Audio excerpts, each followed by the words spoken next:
In the darkest chapters of human history, certain names emerge that chill the blood and test the boundaries of human comprehension. While many know of Heinrich Himmler, Adolf Eichmann, and other architects of Nazi terror, there exists a figure so twisted, so fundamentally evil, that even his own SS colleagues recoiled in horror at his actions. This is not a story of political ideology or military strategy. This is the story of a man who used war as a playground for his most depraved instincts. Today, we examine the life and crimes of Oskar Dirlewanger, a figure so disturbing that his own superiors repeatedly tried to sideline him, yet kept bringing him back because of his effectiveness in the most brutal operations the Third Reich could devise. What made this man so feared that hardened SS officers would refuse to serve under him? What drove a decorated World War I veteran to become something that defied description even by Nazi standards? Oskar Paul Dirlewanger was born on September 26, 1895,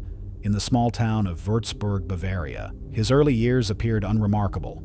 The son of a middle-class family in Imperial Germany, yet beneath this ordinary exterior, something fundamentally wrong was taking shape. His childhood was marked by an unusual cruelty toward animals and an early fascination with violence that would later manifest in ways that shocked even his contemporaries. As a young man, Dirlewanger pursued higher education, studying at the University of Frankfurt am Main. He earned a doctorate in political science in 1922, appearing to follow a conventional path. However, those who knew him during this period would later recall an individual who displayed an alarming lack of empathy and an obsession with power dynamics that went far beyond normal academic interest. The First World War provided Dirlewanger with his first taste of sanctioned violence.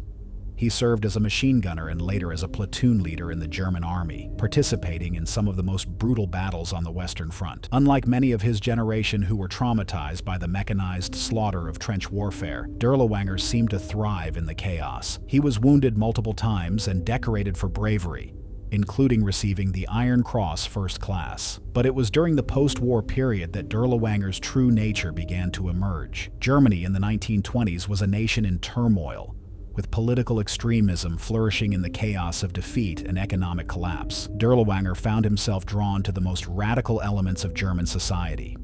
He joined various paramilitary organizations, including the Freikorps, irregular military units that operated in the borderlands of the collapsing German Empire. The Freikorps were notorious for their brutality, particularly in their suppression of communist uprisings and their operations in the Baltic states. Here, Dirlewanger found kindred spirits, men who shared his appetite for violence and his contempt for conventional morality. Stories from this period describe acts of cruelty that foreshadowed the horrors to come, but it was a series of criminal charges in the late 1920s that would define Dirlewanger's character in the eyes of history. He was accused of inappropriate conduct with minors, charges that would haunt him throughout his career. The details of these accusations were so disturbing that even sympathetic Nazi officials would later express discomfort with his past. These charges resulted in his imprisonment and temporary exile from Germany, during which he spent time in Spain during the early stages of the Spanish Civil War. In Spain,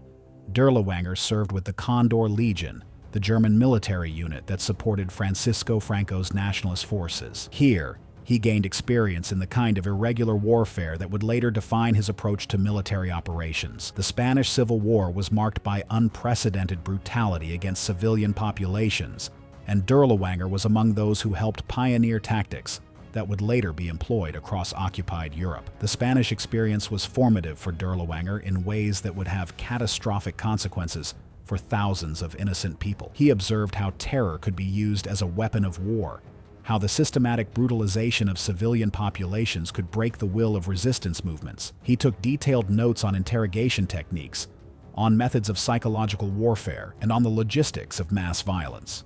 When Dirlewanger returned to Germany in the late 1930s, he was a changed man. The combination of his academic training, his military experience, and his exposure to the most extreme forms of political violence had created something that defied conventional classification. He was no longer merely a criminal or a political extremist. He had become something far more dangerous. The Nazi Party's rise to power in 1933 provided Dirlewanger with opportunities that a more civilized society would never have offered. Despite his criminal record, or perhaps because of it, He found patrons within the SS who recognized his potential for operations that required a complete absence of moral restraint. Heinrich Himmler, the architect of the SS, was building an organization that would carry out the most extreme aspects of Nazi ideology, and men like Dirlewanger were exactly what he needed. Dirlewanger's academic credentials and military experience made him valuable to the Nazi regime's expansion plans. He was initially employed in various administrative roles,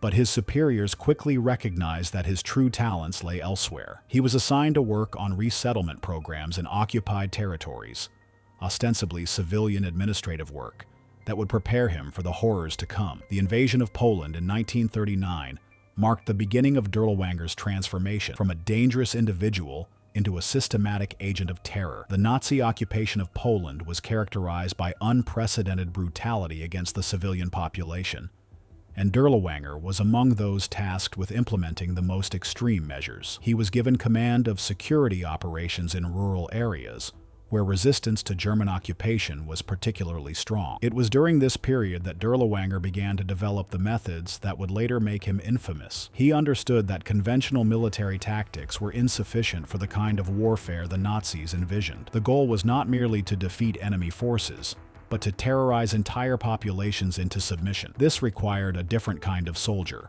one who could carry out actions that would be unthinkable to conventional military units. Dirlewanger began recruiting men who shared his lack of moral restraint. He sought out individuals with criminal backgrounds, men who had been discharged from other units for disciplinary reasons, and those who had demonstrated an aptitude for extreme violence.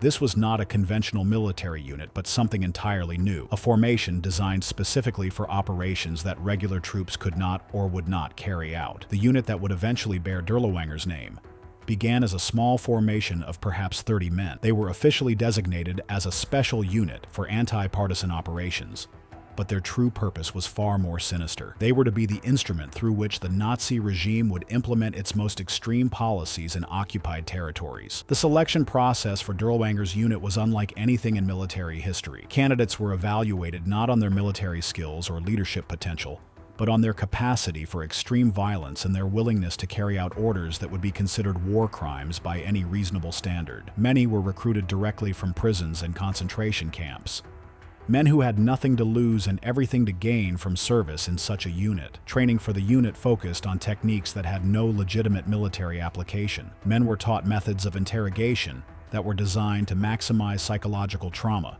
techniques for terrorizing civilian populations, and procedures for the systematic destruction of communities. The training was conducted at facilities that were deliberately isolated from other military installations, partly for security reasons, but also because the nature of the training was so extreme that it would have been disturbing even to other SS units. By 1940, Dirlewanger had assembled a force of approximately 200 men who were prepared to carry out operations that would have been unthinkable just a few years earlier. The unit was officially designated as the SS Sonderkommando Dirlewanger, and its existence was kept secret from all but the highest levels of the Nazi hierarchy. The transformation of Dirlewanger's small unit into a full brigade represented one of the most sinister developments in the history of military organization. By 1942, the success of his operations in Poland had attracted the attention of the highest levels of the Nazi hierarchy, including Heinrich Himmler himself. The decision was made to expand the unit significantly, creating what would become known as the 36th Waffen Grenadier Division of the SS.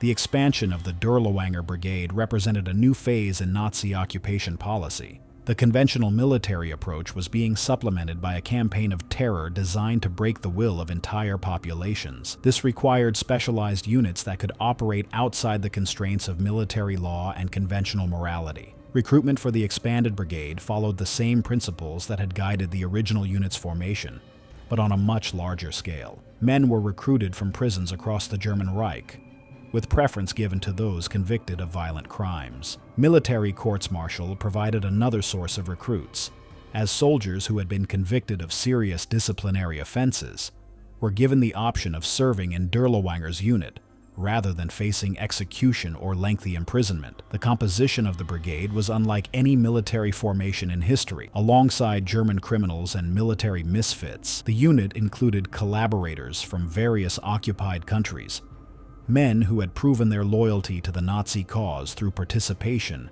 in the most extreme actions against their own populations. The common thread that united these men was not ideology or patriotism, but a shared capacity for extreme violence. Training for the expanded brigade was conducted at facilities in East Prussia, far from the scrutiny of conventional military units.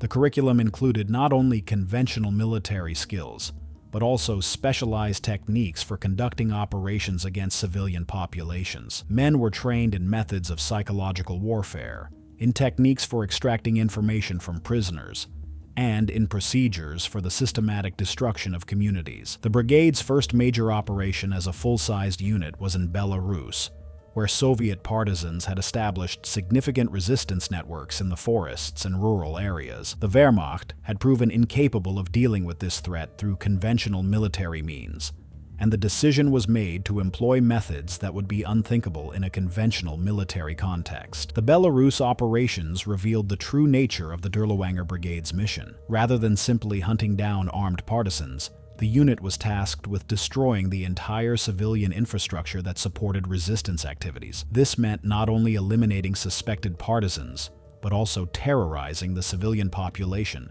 to such an extent that they would be unwilling to provide any support to resistance movements. The methods employed by the brigade in Belarus were so extreme that they shocked even other SS units operating in the area. Entire villages were destroyed not merely as military targets, but as examples to other communities. The civilian population was subjected to treatment that was designed to maximize psychological trauma and ensure that survivors would never again consider supporting resistance activities. One of the most notorious operations during this period was the destruction of the village of Katyn in March 1943. The village was suspected of harboring partisans, though no concrete evidence was ever presented. The brigade surrounded the village and systematically eliminated the entire population of 149 people, including 75 children. The village was then completely destroyed, with every building burned to the ground. The Katyn massacre became a template for similar operations across Belarus. The brigade would receive reports of partisan activity in a particular area,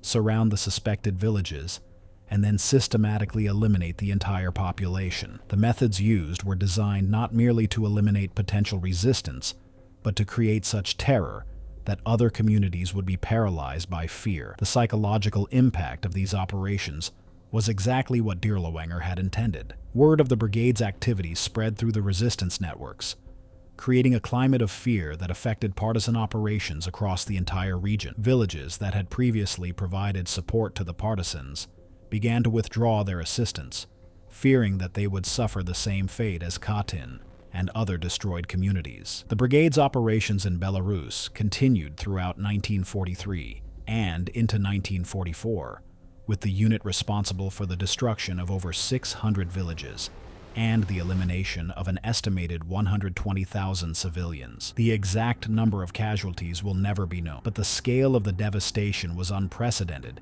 even by the standards of the Eastern Front. The Warsaw uprising of 1944 represented the culmination of Dirlewanger's career and the most horrific demonstration of his methods. When the Polish resistance launched their desperate bid for freedom on August 1st, 1944, they could not have imagined that their heroic struggle would provide the stage for some of the most appalling war crimes in human history.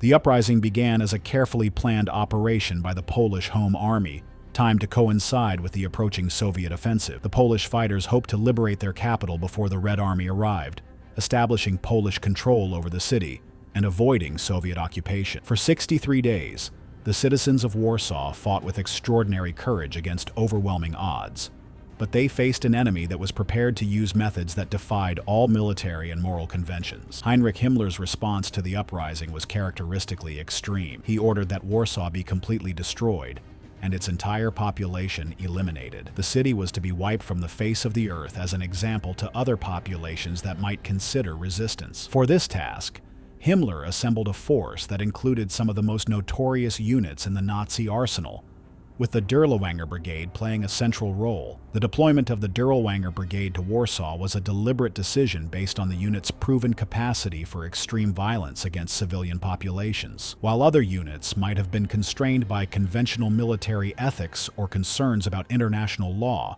the brigade had already demonstrated that such considerations meant nothing to them. The brigade's arrival in Warsaw marked the beginning of systematic terror on an unprecedented scale. Unlike conventional military units that might have focused on defeating the armed resistance, the brigade immediately began operations against the civilian population. Their objective was not merely to suppress the uprising, but to terrorize the population to such an extent that resistance would become impossible. The first major operation involving the brigade was in the Wola district, where they were tasked with clearing resistant strongholds. The methods they employed shocked even hardened Wehrmacht officers who witnessed them. Rather than engaging in conventional urban warfare, the brigade systematically eliminated the entire civilian population of the areas they controlled. The Wola massacre became one of the most notorious episodes of the Warsaw uprising. Over the course of several days, the brigade methodically went from building to building, eliminating every person they encountered regardless of age,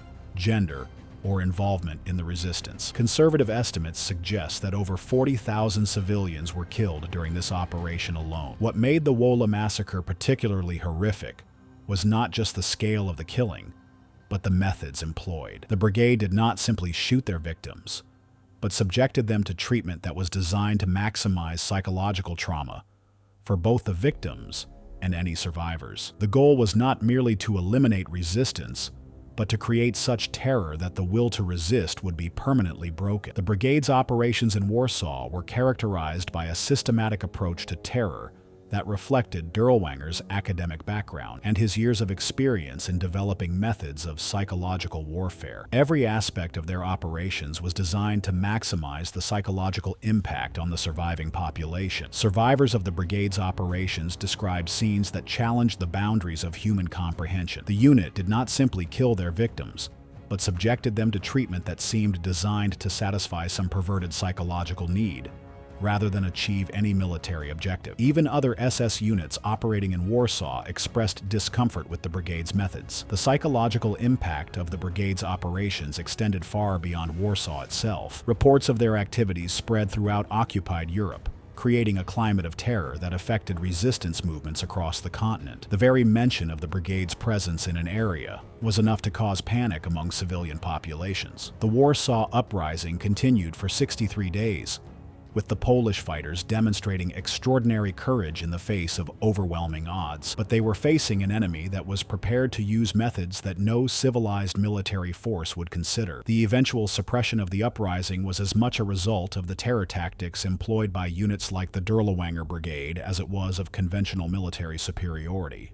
The aftermath of the Warsaw Uprising saw the systematic destruction of what remained of the city. Hitler's order that Warsaw be completely eliminated was carried out with methodical precision, with the brigade playing a central role in the destruction. By the time the operation was complete, over 85% of the city had been destroyed, and an estimated 200,000 civilians had been killed. But the brigade's operations in Warsaw also marked the beginning of their decline. The attention attracted by their activities in Warsaw would eventually contribute to Dirlewanger's downfall, as even the Nazi regime began to question whether such extreme methods were worth the international attention they attracted. Perhaps the most revealing and disturbing aspect of Oskar Dirlewanger's character, and the savage nature of the unit he commanded, was the reaction they provoked from other Nazi officials and even high-ranking SS officers. In a regime that systematically engineered the deaths of millions and orchestrated the most appalling crimes in modern history, it is deeply telling that the conduct of the Dirlewanger Brigade stood out as shocking and abhorrent even among those already deeply steeped in mass murder and ideological violence. This disapproval was not merely rhetorical or symbolic. It was a recurring and serious source of concern for numerous officers, both in the Wehrmacht and in the SS, many of whom had themselves played key roles in executing Hitler's genocidal policies. That the actions of one unit could so repulse even the most ideologically committed and brutal servants of the Third Reich underscores the uniquely grotesque nature of Dirlewanger's command and personality. The earliest formal complaints against the brigade emerged during its deployment in occupied Poland, where it had been tasked with suppressing partisan activity. At this point, the Wehrmacht had already become heavily implicated in the regime's atrocities. It was complicit in the execution of hostages, the forced displacement of civilians, the starvation of populations, and later, the facilitation of mass extermination. Despite this brutal context, Wehrmacht officers who encountered Dirlewanger's men expressed alarm at the barbarity they witnessed. Their reports did not merely express moral disapproval.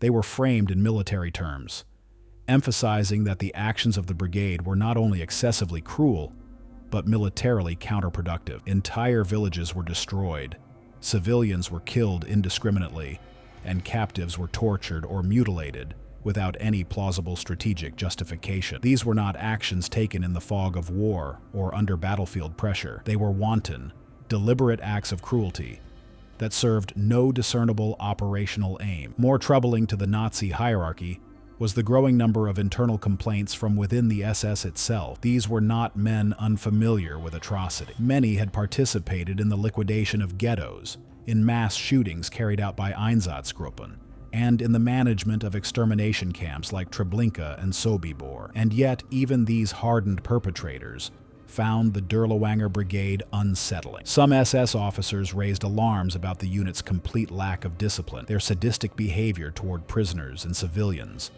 and their tendency to ignore orders or escalate violence far beyond what had been authorized. What distinguished the Dirlewanger Brigade was not merely their brutality, which was endemic to the entire Nazi system, but the sheer depravity and chaos of their conduct. This was violence unmoored from ideology or even strategic calculation. It was violence for its own sake. The motives of Dirlewanger's men were repeatedly called into question. Investigative reports and internal memos described behavior that seemed to be driven not by military necessity or ideological fervor, but by pathological impulses. Rape, torture, mutilation, and arbitrary killing were common. Looting and alcohol abuse were rampant. Numerous reports detailed scenes of utter anarchy during operations, with drunken soldiers rampaging through villages, murdering civilians without orders, and attacking fellow German troops who attempted to intervene. This erosion of military order was especially dangerous from the perspective of the Nazi leadership, which relied heavily on internal cohesion and top-down command discipline to maintain its vast and complex machinery of occupation. One of the most damning assessments came from SS Obergruppenführer Erich von dem Bach-Zelewski, a senior SS commander tasked with overseeing anti-partisan warfare in the East. Bach-Zelewski was himself a veteran of horrific campaigns, having overseen the suppression of the Warsaw uprising and coordinated mass executions across occupied territories. Yet even he expressed deep discomfort with Dirlewanger's methods. In multiple communications with Himmler and other senior officials, Bach-Zelewski criticized the brigade for its excesses, noting that their indiscriminate and sadistic tactics not only failed to suppress resistance movements effectively, but often intensified them. Civilians who might have remained neutral or even cooperative were instead driven to join partisan groups in retaliation. He warned that the brigade's conduct was not only morally indefensible, but strategically disastrous. Other SS commanders echoed these concerns. Several attempted to have the brigade dissolved or reassigned to less sensitive areas. These efforts were repeatedly stymied, largely due to Himmler's personal protection of Dirlewanger, whom he viewed as a useful if problematic instrument of total war. Himmler, who had known Dirlewanger since his early SS days, and saw him as a specialist in counterinsurgency, defended him as a necessary evil in a brutal struggle. But this view was increasingly out of step with the practical realities on the ground, where Dirlewanger's presence often triggered more chaos than control. Investigations into the brigade's behavior revealed a pattern of egregious misconduct. These were not isolated incidents of battlefield excess or poorly supervised reprisal operations. They represented a systemic mode of operation driven by a commander who either could not or would not control his men. Officers under Dirlewanger consistently reported that he not only tolerated the most sadistic acts, but actively encouraged them. In some cases, he reportedly participated in them. Eyewitnesses described him as a man who seemed to derive pleasure from violence, who relished the degradation of his victims, and who fostered a unit culture that rewarded cruelty over competence. It became increasingly clear to those within the chain of command that Dirlewanger was not a man corrupted by war. He was a man whose pathology had found expression through war. Discipline within the brigade was not just absent in its treatment of enemies or civilians. It was absent internally as well. Fights among soldiers were common. Murders, rapes, and assaults between comrades occurred with such regularity that the unit suffered higher non-combat casualties than many frontline divisions. The abuse of alcohol and narcotics was widespread, and entire detachments would go missing during operations, only to reappear days later, intoxicated and laden with stolen goods. Courts-martial were rare.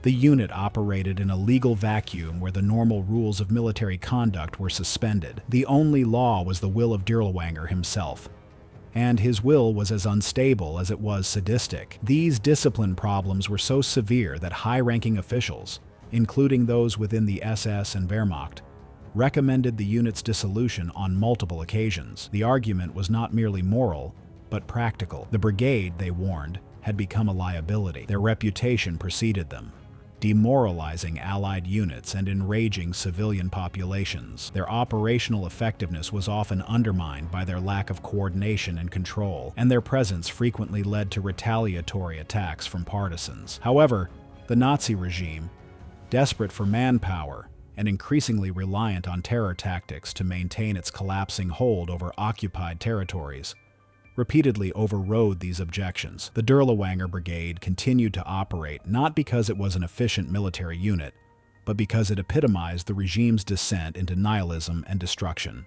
The Nazi leadership found itself caught in a grim paradox. On one hand, the Dirlewanger Brigade was a nightmare to control, a unit whose crimes stained even the blood-soaked pages of Nazi history. On the other hand, their willingness to commit acts that others would not made them a uniquely effective tool for certain types of warfare, especially during the final years of the conflict, when ideological fervor and brutality were often the only assets the regime had left to deploy. In suppressing uprisings, razing villages, and terrorizing civilian populations, Dirlewanger's men achieved short-term objectives through maximum cruelty. Yet even the most hardened architects of Nazi policy recognized that the long-term consequences of their actions were catastrophic. Throughout their existence, complaints against the Dirlewanger Brigade never stopped. From the Warsaw ghetto to the forests of Belarus, from the hills of Slovakia to the ruins of Berlin, the unit left a trail of destruction that appalled even its allies. That so many within the Nazi system, a system that had normalized genocide,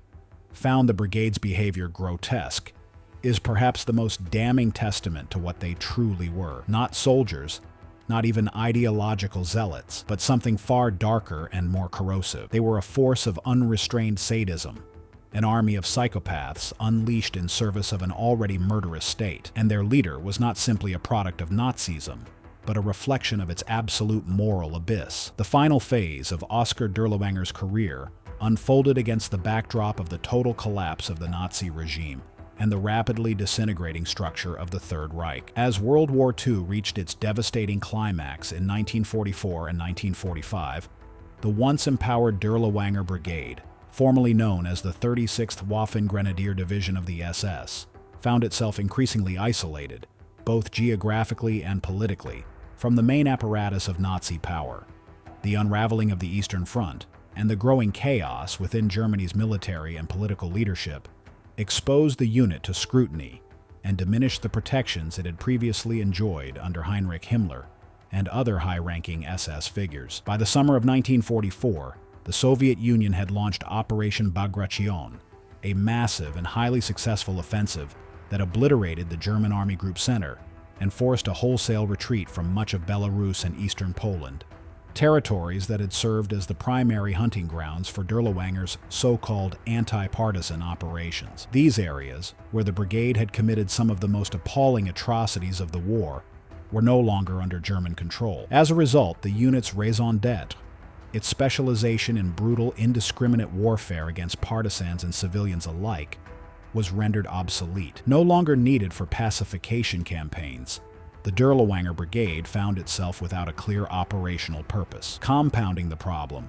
was the fact that the Eastern territories had provided the anonymity and lack of oversight that allowed Dirlewanger and his men to operate with near-total impunity. In remote villages, forests, and occupied towns, far from the eyes of regular Wehrmacht units or foreign correspondents, the brigade had developed a reputation for unparalleled savagery. Their crimes, mass executions, rape, torture, and the destruction of entire communities were carried out under the thin pretense of anti-insurgency warfare, but in truth, represented a campaign of terror against civilian populations, often with no connection to any military objective. As German forces retreated westward and combat lines shifted closer to the German heartland, the operational environment changed drastically. The Dirlewanger Brigade was now forced to operate in more populated, scrutinized areas, often alongside regular German troops and other SS units. This new visibility brought with it an increase in reports and complaints from fellow German soldiers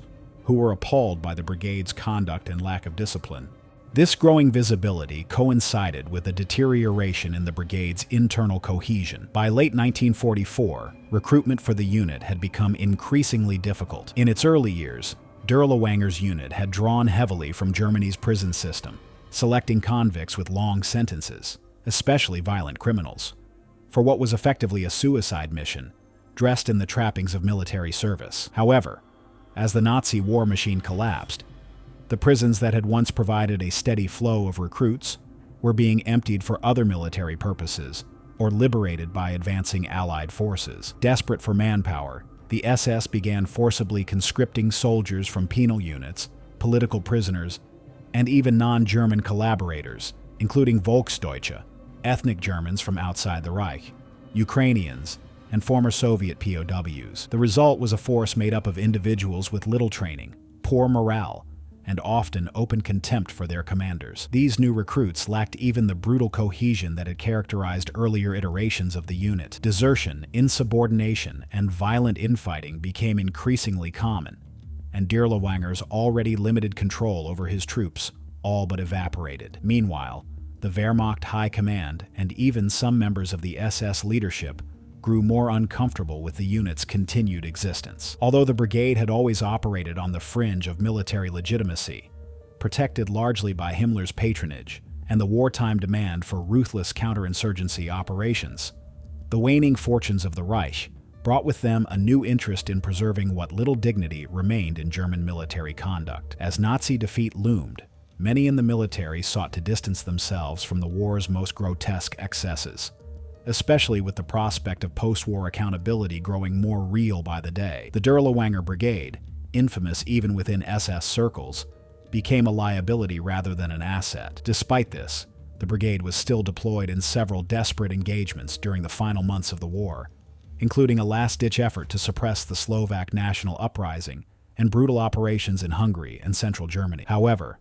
their final significant deployment came during the Battle of Berlin in April and May of 1945. Here, the unit was pressed into frontline service, not for their tactical expertise, which was virtually non-existent in conventional warfare, but simply because there were no other reserves left. The battle was a last, futile attempt to defend the Nazi capital from the rapidly advancing Soviet Red Army. Ill-equipped, poorly organized, and psychologically shattered, the Dirlewanger Brigade offered little effective resistance. Their experience in rural counterinsurgency and scorched earth operations was irrelevant in the urban ruins of Berlin. They were quickly overwhelmed, suffering massive casualties. Oskar Dirlewanger himself was wounded during the fighting in Berlin. The circumstances of his injury remain unclear, though reports suggest he was hit by shrapnel or small arms fire and evacuated from the front shortly before the total collapse of German resistance. He was transported to a hospital facility in the western part of Germany, where he was reportedly bedridden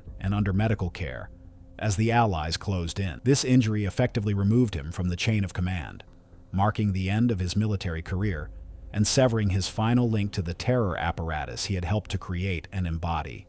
His death left a void in historical accountability. While many of his subordinates were later tried and convicted, the full story of the Dirlewanger Brigade's atrocities was never presented in a courtroom. Entire communities across Eastern Europe were erased, families were exterminated, and cultures destroyed under Dirlewanger's command. And yet the man himself escaped the official condemnation he so richly deserved. In this way, Dirlewanger became a symbol not just of Nazi barbarism, but of the imperfect and incomplete nature of justice in the wake of genocide. The world may never know exactly how Dirlewanger died, but the memory of what he did, and the legacy of pain he left behind, endures in the historical record and in the silent, scarred landscapes where his crimes were committed. The story of Oskar Dirlewanger and the unit that bore his name represents one of the darkest chapters in human history. It is a story that challenges our understanding of human nature and forces us to confront uncomfortable truths about the capacity for evil that exists within our species. The systematic brutality employed by the Dirlewanger Brigade was not the result of momentary passion or military necessity, but the product of deliberate choices made by individuals who had abandoned all connection to normal human morality. The historical significance of Dirlewanger's story extends far beyond the immediate casualties of his operations. His unit represented a new form of warfare that deliberately targeted civilian populations and used terror as a primary weapon. The methods they developed influenced military thinking and counterinsurgency doctrine for decades to come, serving as both a model for similar operations and a warning about the dangers of abandoning moral constraints in warfare. The study of Dirlewanger's career and the operations of his unit provides valuable insights into the psychological and social mechanisms that enable systematic brutality. The ease with which criminal recruits were transformed into effective instruments of terror demonstrates the malleability of human nature and the importance of maintaining moral constraints on military operations. The legacy of the Dirlewanger Brigade also includes important contributions to international law and the prosecution of war crimes. The documentation of their activities provided crucial evidence for post-war trials and helped establish legal precedents that continue to influence international criminal law today. The systematic nature of their crimes helped establish the principle that following orders is not a